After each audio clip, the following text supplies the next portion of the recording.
So hello everyone, a very good morning to all of you, and basically in this video I will show you about handling conflicts in traits, and this is a 13th video of object oriented programming in PHP.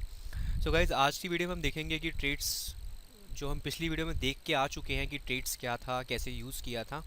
और इस video को शुरू करने से पहले मैं थोड़ा revise भी करवा दूंगा कि हमने पिछली वीडियो में क्या देखा था। अगर आपको पता नहीं चल रहा कि ट्रेड्स एक्चुअली है क्या, तो आप मेरी प्रीवियस वीडियो देख सकते हैं।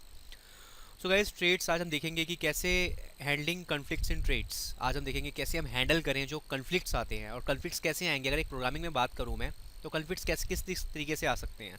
सपोज आपने सेम नेम का फंक्शन बना दिया, सपोज आपने दो ट्रेड्स यूज़ कर लिए। अगर गाइज आपको ये ट्रेड्स वर्ड से कन्फ्यूज़न हो रहा है और आप मेरी फर्स्ट टाइम ये वीडियो देख रहे हैं, तो प्लीज़ मेरी रिक्वेस्ट है कि मेरी प्रीवियस वीडियो ट्रेड्स की ज़रूर देख लें, तभी आपको मीनिंग क्लियर होगा ट्रेड्स का। तो सबसे पहले जो ट्रेड्स द कॉन्सेप्ट है, ये ट्रेड्स जो मैं हाईलाइट कर रहा हूँ अपने माउस से, इसका जो कॉन्सेप्ट है ये 5.php 5.4 में इंट्रोड्यूस हुआ था। और क्यों इंट्रोड्यूस हुआ था मैं ये अपनी पिछली वीडियो में बता चुका हूँ, बट उससे पहले ठीक है, अभी मैं आज हैंडलिंग कन्फ्लिक्ट्स इन ट्रेड्स देखें उससे पहले मैं थोड़ा बता दूँ हमने क्या देखा था और ट्रेड्स का यूज़ कैसे किया था। मैंने एक सीधा साधा एग्जांपल लिया था। फॉर एग्जांपल, जैसे मेरे पास एक क्लास है ABC। उस ABC के अंदर एक फंक्शन है, फंक्शन टेस्ट नाम का। उसमें मैंने दे दिया hello I am function of ABC class. अभी मैं स्ट्रेट्स पे आता हूँ। मैंने एक क्लास और बनाई डेमो। उस डेमो के अंदर मैंने ABC को एक्सटेंड कर लिया। कहीं ना कहीं इनहेरिटेंस वाली, अगर आपने मेरी वीडियो देखी होगी, मैंने बताया था कि इनहेरिटेंस की एक प्रॉब्लम ये है कि वो एक टाइम पे एक क्लास ही एक्सटेंड कर सकता है। मैं ये नहीं कर सकता इसके अंदर। सपोज एक क्लास हो रहा है, मान लो डेमो 1, ये चीज़ एरर दे देगी। ये चीज़ PHP में सपोर्ट नहीं है। मल्टीपल इनहेरिटेंस का PHP में कोई सपोर्ट नहीं है। ये चीज़ एरर दे देती है।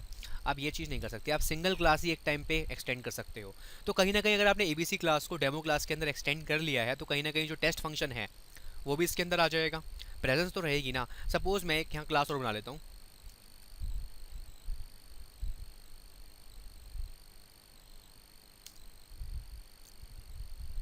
जैसे क्लास का नाम दिया मैं डेमो 1। ठीक है। अब मैं चाहता हूँ कि ये जो डेमो 1 है ना, इसमें मुझे ये फंक्शन यूज़ नहीं करना है। मतलब मैं एक्सटेंड कराऊंगा। अगर मैं किसी भी चीज़ को एक्सटेंड कराता हूँ, कहीं ना कहीं उस क्लास की प्रॉपर्टी जितनी होती है सारी उस क्लास में, दूसरी क्लास में आ जाती है। मैं चाहता हूँ नहीं, मुझे इस क्लास में यूज़ करना ही नहीं है ये। उस केस में हम क्या करते हैं, ट्रेड्स बना लेते हैं। जैसे मैंने ट्रेड्स का नाम दिया, कैसे क्या सिंटेक्स होता है ट्रेड का, मैं जल्दी जल्दी इसलिए बता रहा हूँ गाइस क्योंकि मैं पिछली वीडियो में बता चुका हूँ। खाली मैं रिवाइज करवा रहा हूँ कि ट्रेड्स क्या था, ताकि हम हैंडलिंग कन्फ्लिक्ट्स अच्छे से समझ सकें। ट्रेड्स को बनाने के लिए ट्रेड्स कीवर्ड यूज़ करते हैं। T1 is the name of trait and function name is this. Now I want to use this function in demo class. You just write use और ट्रेड का नाम। देख रहे हैं आप। अब मुझे कुछ नहीं करना, सिंपल। अब मैं उस ट्रेड को यहाँ यूज़ कर चुका हूँ। मैं सीधा यहाँ पे ऑब्जेक्ट बनाऊंगा किसका, न्यू डेमो 1। देख रहे हैं आप। और अब कुछ नहीं करना, उस ऑब्जेक्ट से मैं किसको बुला लूँगा, फंक्शन को भी इन्वाइट कर लूँगा। कैसे, देखिए अपने आप। ये देखो टेस्ट 1 दे रहा है, टेस्ट 1 दे रहा है। अब मैंने यहाँ पे क्या यूज़ किया, टेस्ट 1। मैं आपको आउटपुट दिखाता हूँ एक्चुअली हो क्या रहा है यहाँ पे। इसे भी हटा देते हैं, और क्लास डेमो, ओके, और ओके, इसको भी यहाँ से हटा देते हैं, डेमो 1 को अभी फ़िलहाल। ठीक है। सो स्नैरियो हमारे पास सिंपल ये है कि क्लास ABC है, उसके अंदर एक टेस्ट फंक्शन है, और मैं चाहता हूँ कि ये जो टेस्ट फंक्शन है वो यहाँ पे ना, इस क्लास में ना चले। अगर मैं एक्सटेंड कराऊंगा तो चलेगा चलेगा, प्रेजेंस रहेगी।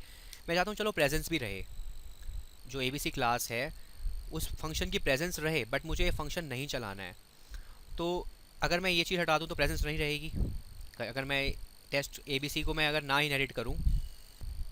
सो अभी हमने यहाँ पे एक क्लास ABC बना ली है, फंक्शन बना लिया है टेस्ट नाम का, और अपना ट्रेड भी बना लिया है। ये ट्रेड वो है कि अगर मुझे जब भी ये फंक्शन कहीं यूज़ करना हो तो मैं कर सकता हूँ। ठीक है। ऐसा नहीं है, बहुत अल्टरनेटिव और भी है, इंटरफेस है, एब्स्ट्रैक्ट क्लास है, उन चीज़ों से भी आप ये चीज़ें अचीव कर सकते हो। बट एक नया कॉन्सेप्ट था ट्रेड के अंदर, मुझे लगा कि ये बताना चाहिए। सो डेमो क्लास हमने बना ली, डेमो 1 के अंदर हमने यूज़ T1 कर लिया, और मैंने ऑब्जेक्ट किसका बनाया गाइस इस टाइम, डेमो 1 का। और मैंने ऑब्जेक्ट 1 से क्या बुलाया, टेस्ट 1। तो एक बार देखते हैं कि क्या ये कोड चलता है। Trade with over riding, yes, इसको एक बार ब्राउज़र पे रन करा के देखते हैं।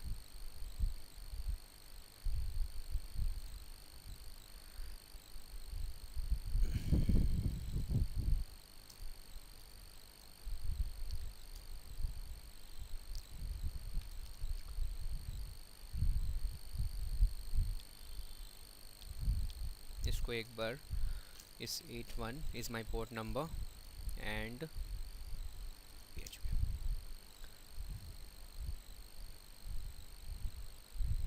Okay, I think, oops, sorry. तो अब आप देख रहे हैं शायद आउटपुट क्या आ रहा है, call to undefined method demo 1 test. Okay, तो एक्चुअली क्या है ना कि मैंने यहाँ पे जो कॉल करा है टेस्ट 1 करा दिया ना, तो वो तो होगा नहीं क्योंकि वो टेस्ट 1 किस क्लास का है, वो क्लास एक्चुअली फंक्शन है ही नहीं, तो हम टेस्ट कॉल कराते हैं, एक्चुअली टेस्ट देखते हैं। तो आउटपुट क्या आ गया, hello I am function of trait 1 T1। अब यहाँ क्वेश्चन ये अराइज होता है, अगर मैं इसको भी यहाँ से हटा दूँ, ठीक है, और अब रन कराएंगे तो क्या आएगा, कॉल टू अनडिफाइंड कोई मेथड मिलेगा ही नहीं। तो सिंपल सी बात है गाइस, अगर मैं यहाँ पे एक्सटेंड करा दूँ, और एक्सटेंड कराते हैं BBC, तब क्या होगा कि इस फंक्शन की प्रेजेंस भी इसके अंदर है और ये ट्रेट की प्रेजेंस इसके अंदर है। तो ये केस ऐसा था कि दोनों की प्रेजेंस इसके अंदर है, मेरी मर्जी में किसी को भी बुला सकता हूँ। मैंने यहाँ किसको बुला लिया, टेस्ट को बुलाया, पर ध्यान रखना आप टेस्ट का नाम यहाँ भी सेम है, यहाँ भी सेम है, तो ये किसको बुलाएगा, ये पहले ट्रेट को ही बुलाएगा, hello I am function of trait T1। But अगर मैं ट्रेट के फंक्शन को यहाँ से हटा दूँ, जो ट्रेट के अंदर फंक्शन था, मैंने यूज T1 बिल्कुल कर रखा है, बट हमारे पास कोई फंक्शन ही नहीं है, बट हमारे फंक्शन नेम सेम है, तो ये किसको बुला लेगा, ABS क्लास को बुला लेगा, पेरेंट क्लास के फंक्शन को बुला लेगा। अगर फंक्शन नेम सेम हो तो प्रायोरिटी जो होती है वो पहले ऐसे देखी जाती है, मतलब bottom to top, bottom top में उसको ट्रेट मिला, ट्रेट में फंक्शन नहीं है तो नहीं चलाएगा, फिर ABS के पास जाएगा, इस तरीके से चाइल्ड टू पेरेंट, हमेशा आप इस चीज़ को ध्यान रखिएगा। तो ये हमने पिछली वीडियो में पूरा देखा था गाइस, मैंने थोड़ा सोचा मुझे रिवाइज करा देना चाहिए क्योंकि हम तभी हैंडलिंग कॉन्फ्लिक्ट्स इन ट्रेड्स देख पाएंगे अच्छे से। तो आई होप काफ़ी क्लियर होगा आपको जो मैं बताना चाहता हूँ। तो अभी हम फंक्शन यहाँ बुला लेते हैं, फंक्शन का नाम यहाँ चेंज कर लो टेस्ट 1। तो अब क्या होगा, अब मैं इसको भी यहाँ से हटा देता हूँ। तो इस डेमो 1 के अंदर ना, जो डेमो 1 मेरी क्लास है, इसके अंदर खाली इस ट्रेड का फंक्शन यूज़ कर सकता हूँ मैं, और ट्रेड यूज़ नहीं कर सकता। तो गाइस ये हमने पिछली वीडियो में देखा था, बहुत अच्छे से मैंने समझाया था, और हम चाहें तो मल्टीपल ट्रेड्स भी क्रिएट कर सकते हैं like this T2 and function name आप कुछ भी दे दो, यहाँ पे डेमो दे दो, कुछ भी दे दो, बट अब आप चाहते हो कि दोनों ट्रेड्स यहाँ यूज़ हो जाए, तो कुछ नहीं करना आपने, कोमा T2, बस सिंपल। T1 और T2 दोनों यहाँ यूज़ हो गया। अब आप ऑब्जेक्ट बना के दोनों फंक्शन बुला सकते हो, टेस्ट भी और डेमो भी। सो गाइज ये था ट्रेड्स जो हमने पिछली वीडियो में देखा था। तो प्लीज़ अगर आपको और अच्छे से समझना है ट्रेड्स तो आप मेरी पिछली वीडियो देख सकते हैं। आज की वीडियो जो हमारी रहेगी, जो वीडियो नंबर 13 है, और जिसमें हम पढ़ेंगे object oriented concept handling conflicts in traits. सबसे पहले एक क्लास बना लेते हैं डेमो 1, और इस डेमो 1 के अंदर, और इस डेमो जो हमने क्लास बनाई है इसको हम यहाँ पे सिंपल क्लास ही रहने देते हैं। अभी हम बनाते हैं एक ट्रेट, क्योंकि मैंने बताया था कि मल्टीपल ट्रेट्स हम बना सकते हैं, और हमने देखा भी, वो हमने बनाया T1, ठीक है। और इस ट्रेट के अंदर मैं सिंपल क्या करता हूँ, एक फंक्शन बनाता हूँ पब्लिक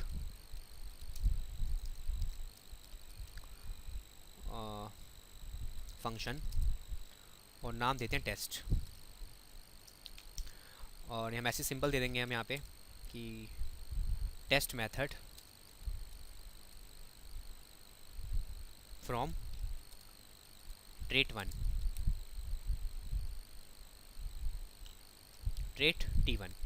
आई थिंक ये सही रहेगा, मतलब कि हमने एक ट्रेट बनाया, और उस ट्रेट के अंदर हमने एक फंक्शन बनाया टेस्ट नाम का, और उसके अंदर मैसेज दे दिया टेस्ट मेथड है जो हमारा, वो फ्रॉम ट्रेट 1 से है। सेम मैंने सेम के सेम फंक्शन एक और बनाया सेम नाम का, मतलब यहाँ पे हमने ट्रेट अलग बनाया 2 नाम से, और पब्लिक और फंक्शन नेम हमने सेम रखा। अगर कभी भी ऐसा हो दो फंक्शन नेम सेम है और दो ट्रेट हैं, तो जो कन्फ्लिक्ट्स है वो तो आएगी ही आएगी।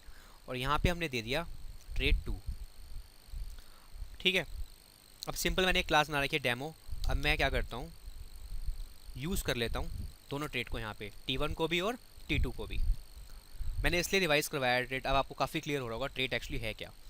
मैंने सिंपल ऑब्जेक्ट बनाया, ऑब्जेक्ट 1 न्यू डेमो, और अब मैं क्या करूँगा, अब मैं यहाँ से बुलाऊँगा ऑब्जेक्ट से उस फंक्शन को, टेस्ट को। अब आप देखिए प्रॉब्लम यहाँ आ जाती है, अब ये इसको कॉल करे इसको कॉल करे, आपने दोनों को यूज़ कर लिया, एरर आएगा इसमें I think, yes fatal error, हमेशा फैटल एरर मारेगा इस केस में। Trait method test has not apply because they are collision with other traits. So this is the concept जो मुझे आज बताना था, हैंडलिंग कॉन्फ्लिक्ट्स इन ट्रेड्स। तो गाइस इस चीज़ को ओवरकम करने के लिए हमारे पास बेटर ऑप्शन ये है कि अब अगर मैं T1 भी कर दूंगा ना, देखिए अब क्या होगा।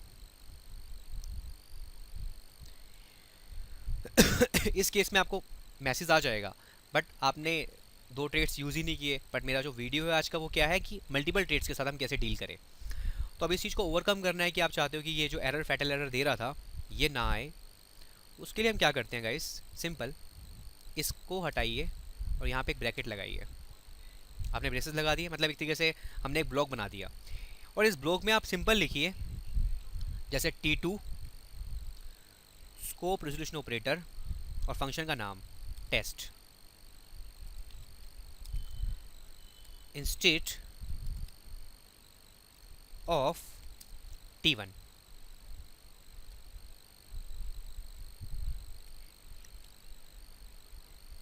मतलब कि फंक्शन नेम यहाँ भी सेम है, यहाँ भी सी है। हमने क्या लिखा है यहाँ पे, हमने यहाँ पे पहले सिंपल लिखा था यूज T1 और T2 दोनों करने, और ब्लॉक बना दिया हमने। उसमें लिखा T2, मतलब T2 मेरा सेकंड रेट और उसका टेस्ट फंक्शन मुझे कॉल करना है इंस्टेड ऑफ T1, मतलब कि T2 का टेस्ट फंक्शन कॉल करना है, ना कि T1 का।